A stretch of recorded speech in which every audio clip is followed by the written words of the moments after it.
So what does curriculum design have to do with building a fence? Stick around and you might learn something.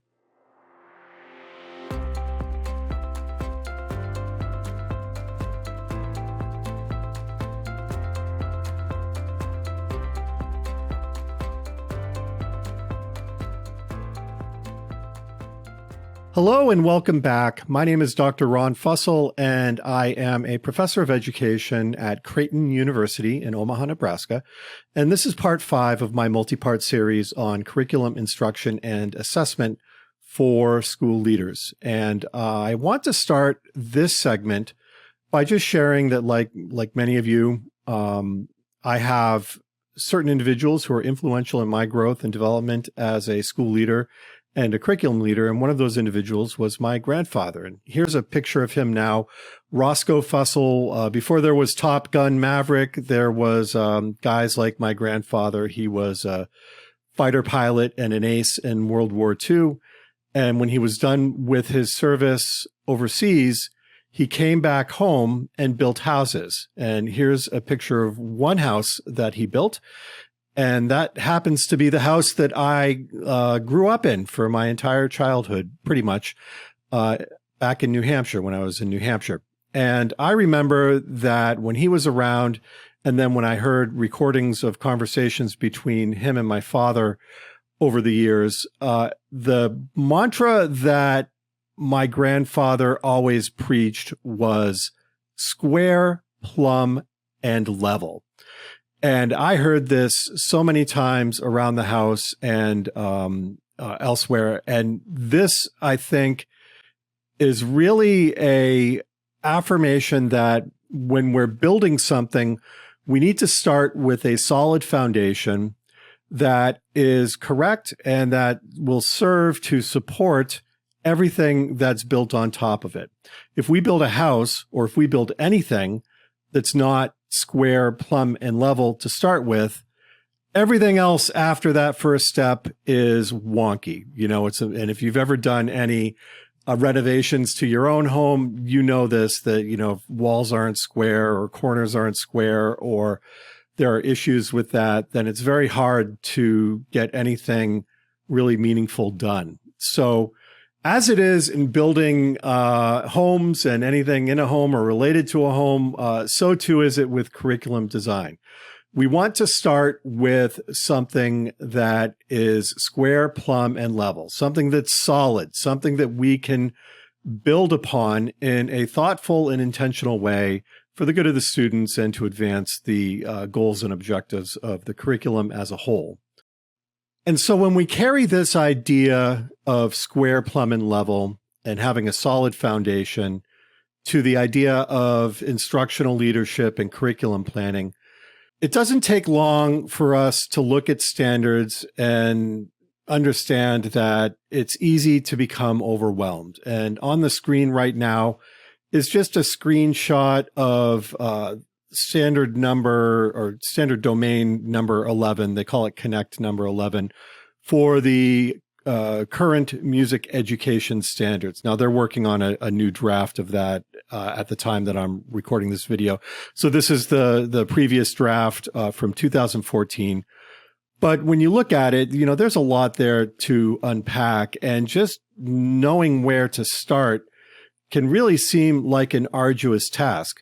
It's almost as if we were building a fence and we're looking at this pile of materials and having to come up with a plan for knowing where to start with building the fence. It can seem very overwhelming. So you need some kind of structure or scaffolding to help to come up with a way so that the process unfolds and the end result will be a strong and sturdy structure. So the question becomes, how do we do this? How do we develop this strong and sturdy structure for our curriculum plan? And the way that we can start is by identifying priority standards. So what's a priority standard? According to Ainsworth, 2013, a priority standard or a group of priority standards are a carefully selected subset of the total list of grade-specific and course-specific standards within each content area that students must know and be able to do by the end of each school year in order to be prepared for the standards at the next grade level or course. Priority standards represent the assured student competencies that each teacher needs to help every student learn and demonstrate proficiency in by the end of the current grade or course. So essentially, they're the standards that we want to focus on in curriculum design and the standards that we want to focus on when we're designing instruction if we're teachers. So that can be a little bit of a task to identify those priority standards. We kind of need some criteria. And fortunately, if we're looking at Common Core, the Common Core standards give us a starting point. So here's what I mean by that. Now, this is an example from the Common Core 8th grade literacy standards. And when we see how it's laid out, we see that there's one at the top and then 5 more that are indented. And the way we can interpret this is that the one at the top could be a priority standard. It could be a standard of focus for instruction in a particular unit for an ELA course at the 8th grade level, to write arguments to support claims with clear reasons and relevant evidence. Now, the standards that are underneath and that are indented, these might be supporting standards.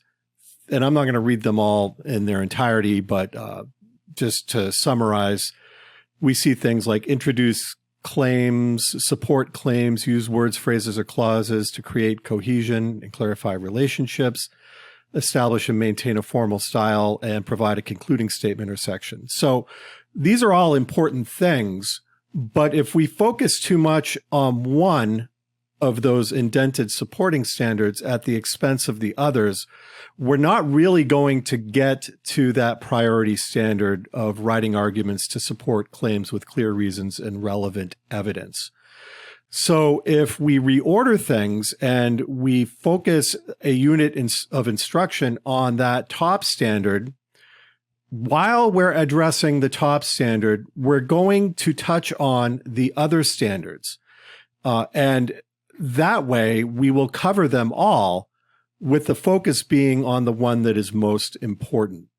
And it doesn't mean that we eliminate any standards. It doesn't mean that we don't assess any particular standards. They're all going to be assessed, but they're going to be assessed in a way that synthesizes what we're expecting to see with that top standard. So the Common Core standards are particularly helpful because they're organized in this way. And there are some other subject area standards that are organized in a similar way where we can see like one priority standard or one main standard, and then underneath it, there are kind of like substandards. That's a good way for us to start thinking about what we focus on in instruction and in curriculum design. So if we're working with a set of content standards where the standards are not explicitly laid out in a way where the hierarchy is clear, then we can start applying our own criteria to come to understand which standards should serve as priority standards. And these are the criteria that Ainsworth recommends. And we see endurance, leverage, prerequisite, and external exams. And let's just break this down a little bit. When we're looking at endurance, what we're considering here are standards that address concepts and skills that will be needed in life. And this kind of aligns with what we know about understandings in our organizing centers that I addressed in a previous video, where those two should relate to knowledge and skills and content that we want students to remember for life. So if you see a connection there between a big idea or an enduring understanding and then a standard that kind of matches up with that, you might be looking at a priority standard there. We also look at the idea of leverage, which is crossover application within content areas and beyond. So With this, we're looking at standards that kind of apply and impact in more than one way. So, for example, the literacy standards that I shared earlier might be a good example of leverage in that we want to see students engaging with those skills of persuasive writing, not only in the ELA classroom, but in classrooms for other content areas. Then we have the idea of requisite knowledge or prerequisites, which are standards that address concepts or skills that are needed for the next level of learning. You see this a lot in like math, where students have to learn certain algorithms for certain processes before they can move on to more complicated algorithms in future grades or even in future units. So concepts and skills needed for the next level of learning. And then finally, if appropriate, I'm not saying that we should teach to the test. I know that's kind of a term that gets bandied about as a way to really reframe what our focus should be in education. But in any case, the reality is that in certain states and certain public school scenarios specifically, there are high stakes exams that we need to be aware of, and we need to make sure that we are addressing those areas that the exam will cover. So when applicable, concepts and skills needed for high stakes tests. So these 4 criteria proposed by Ainsworth are really helpful in terms of how they provide concrete scaffolding for us to be able to look at a set of curriculum standards and know what's important. But in addition to that, I want to provide 3 additional factors for you to consider, and they are student needs, school mission, and systemic priorities. Now, when we're looking at student needs, we want to select priority standards that respond to the needs of the local student community. So if there's a specific need that your students have, maybe it's related to your, the demographic of the students that you have in the school community, those needs can be met through priority standards as well. So just be on the lookout for that if there's a pattern of need and a way a priority standard could address that.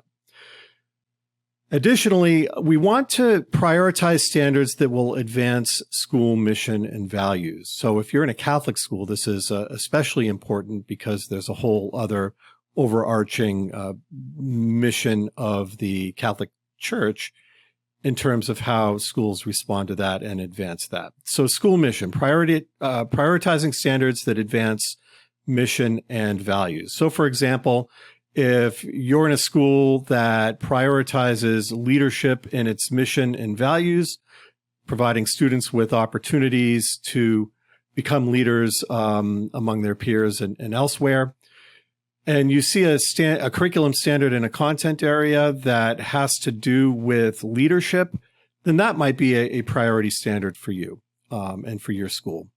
And then finally, systemic priorities, addressing the instructional priorities of the system. So maybe your school district, or if you're in a Catholic school, maybe your diocese or archdiocese or religious order network has its own instructional priorities, and be on the lookout for standards that align with those as well. So these are additional things for you to think about as you try to identify what's most important in that set of standards for you to build your curriculum plan around. So if we get back to that construction metaphor that I established earlier, and let's say we're looking at this pile of materials and we're wondering what to do with it, we can start thinking about, say, building a fence. And if we're building a fence, then we want to start with the fence posts, and we want our fence posts to be plumb, square, and level. And that the analogy we can draw is that those fence posts are the priority standards. So if we're building a curriculum, the quality curriculum will purposefully emphasize and place standards within specific units. And these are the standards that are taught and assessed in the curriculum plan. They are your priority standards of emphasis. And then if we continue to build our fence, then we move on to the next step, which is to attach the rails to the posts. And the rails might represent the supporting standards, standards that support, connect to, or enhance the priority standards. So these might be standards that are addressed in the curriculum plan.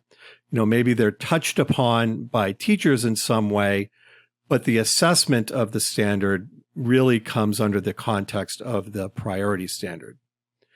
And then finally, as we finish our fence, we can think about adding the panels, and this could represent instructional content and skills. Well-designed content and skills are anchored to the standards to achieve a well-planned, cohesive instructional experience. Aligning content and skills in this way results in an operational curriculum that is square, plumb, and level. So with that, I wish you the best as you continue your work in school improvement and developing and improving your school's curriculum plan. Godspeed to you, your school, its students, and its teachers. Thanks so much.